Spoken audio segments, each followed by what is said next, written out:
তোমার মা আমাকে পছন্দ করেন না, নাই করতে পারেন। আমি শুধু চাই উনি যেন আমাদের ব্যাপারে ইন্টারফেয়ার না করেন। That's all. তার জন্য তুমি কেন তোমার বাবা মার কাছে যাবে না?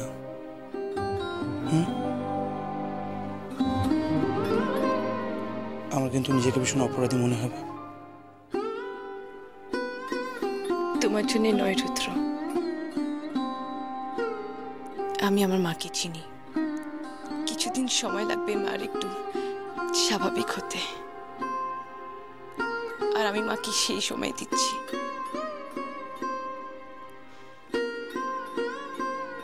কারণ যাই হোক না কেন, আমি মাকে হার্ট করেছি।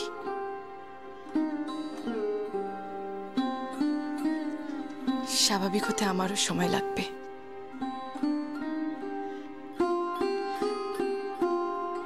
But you don't worry. আমি তোমার মতন স্টাবার্ন নই যে এত প্রেশিয়াস একটা সম্পর্ককে আজীবনের জন্য অস্বীকার করে দেব।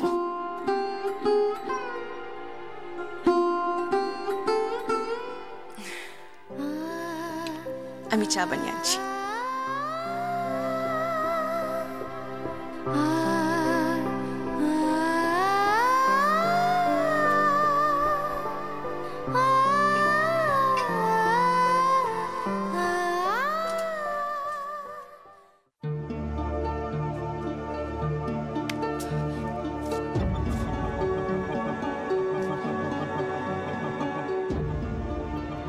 কাকে ফোন করছিস তুই? কাকে আবার? নিখিলকেই করছি, কিন্তু পাচ্ছি কোথায়? তখন থেকে তো চেষ্টা করে যাচ্ছি। এই তুইও কি নিখিলকে? আরে না রে বাবা, আমি মৌরিকে ট্রাই করছি। তখন থেকে ফোন করছি, আমার ফোনটাই ধরছে না। আচ্ছা কিউটে, তোর কি মনে হয় রে, নিখিল কি জানে যে এক অ্যাপার্টমেন্টে এত বড় স্কেলে আগুন ধরেছে? আমার তো খুব টেনশন হচ্ছে রে। আমাদের তো বিল্ডিংটার আশেপাশে যেতে দিন না। এই দেখ, আমার মনে আমরা শুধু শুধু প্যানিক করছি। মৌরি তো ওখানে থাকে না, তাহলে আজও হঠাৎ ওখানে কি করতে যেতে যাবে? অন্য কোনো দিন হলে কি আমি এত টেনশন নিতাম কেউটে? জানিস না, টিভিতে এতবার করে দেখাচ্ছে যে ওখানে একটা বড় ইভেন্ট আছে, আর আর এখানে যদি মৌরিকে চিফ গেস্ট ভেবে নিয়ে যায় ওরা। হ্যাঁ, আমার তো খুব টেনশন হচ্ছে রে কেউটে। বাপরে বাপ, তোর মাথা থেকে এগুলো কোথা থেকে বেরোয়? যত সব মাইলের পর মাইল, লম্বা লম্বা কল্পনা। Just shut up. যদি আমি মৌরির কোনো খবর না পাই, আমি কিন্তু তোর সাথে মুভি দেখতে যাব না। হ্যাঁ, তাহলে তাহলে তাহলে টিকিটগুলো কিনতে বললি কেন? তখন কি আর জানতাম যে এই কিউটে, চল না আমরা নিখিলের বাড়ি যাই। আয় না রে, চল। যাবো। আমাকে ওদের ল্যান্ডলাইনে একটা ফোন করতে দে। এই তো লেগেছে রে। রিং হচ্ছে তার। হ্যাঁ হ্যাঁ, হ্যালো আন্টি, আমি কুনাল বলছি।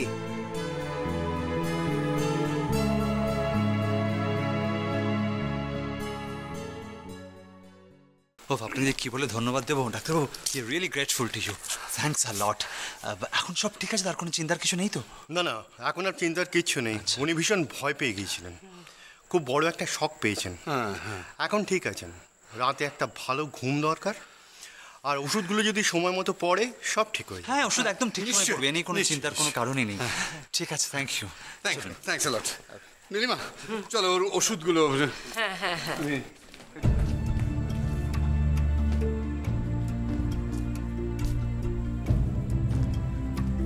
কিরে নিখিল, কোথায় ছিলি তুই এতক্ষণ? ফোন ধরছিলি না? বাড়িতে এত বড় একটা বিপদ। ডাক্তার, মৌরির কি হয়েছে? মৌরির কিছু হয়নি নিখিল, অনেক কিছু হতে পারত। অনেকটা সময় ধোঁয়ায় আটকে ছিল, নিঃশ্বাসে খুব কষ্ট হচ্ছিল। এখন অনেকটা বেটার আছে, ডাক্তার দেখে গেলেন, ওষুধ দিয়ে গেছেন। শোনো, তুমি যাও, তুমি এই ওষুধগুলো দিয়ে এসো। যাও যাও, তুমি যাও যাও, বেটার আছে এখন, বলছি তো, যাও।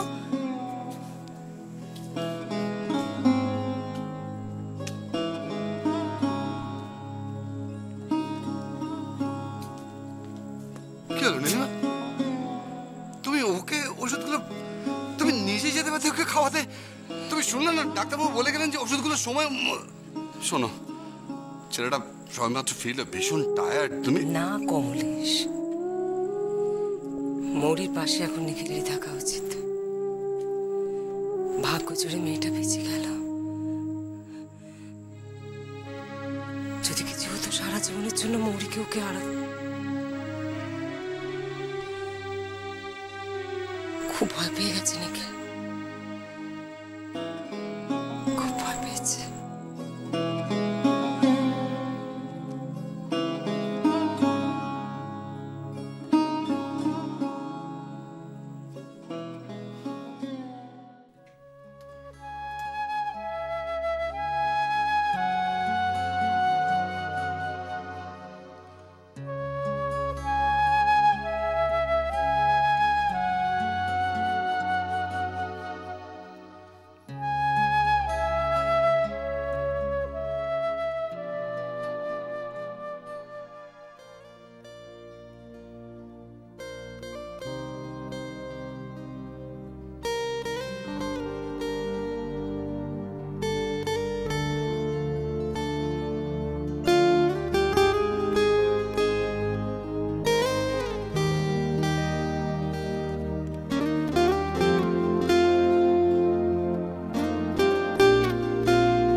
কেটেছে একলা বিরহের বেলা, আকাশ কুসুম চয়নে,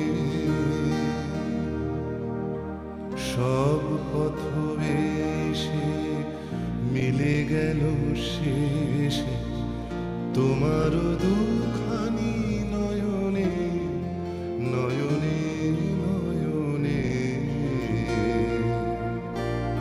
কেটেছে একলা বিরহের মেলা, আকাশ কুসুম চয়নে,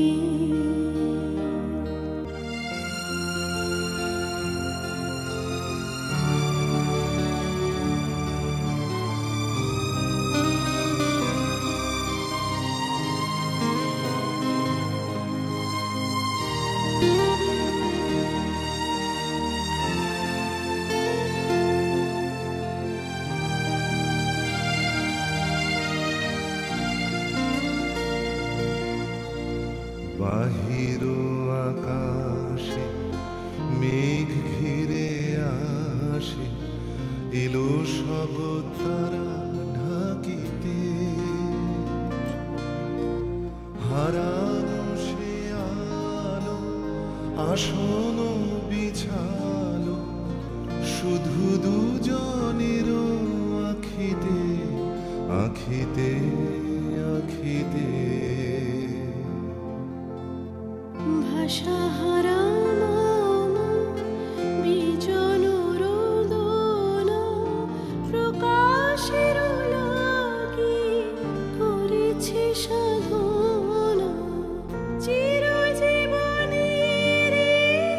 পানির বেদনা, মিটিল দোহার নয়নে নয়নে নয়নে। কেটেছে একলা বিরহের বেলা, আকাশ কুসুম চয়নে, সব পথ এসে মিলে গেল শেষে তোমার দুখানি নয়নে নয়নে নয়নে। কেটেছে একলা বিরহের মেলা, আকাশ কুসুম চয়নে।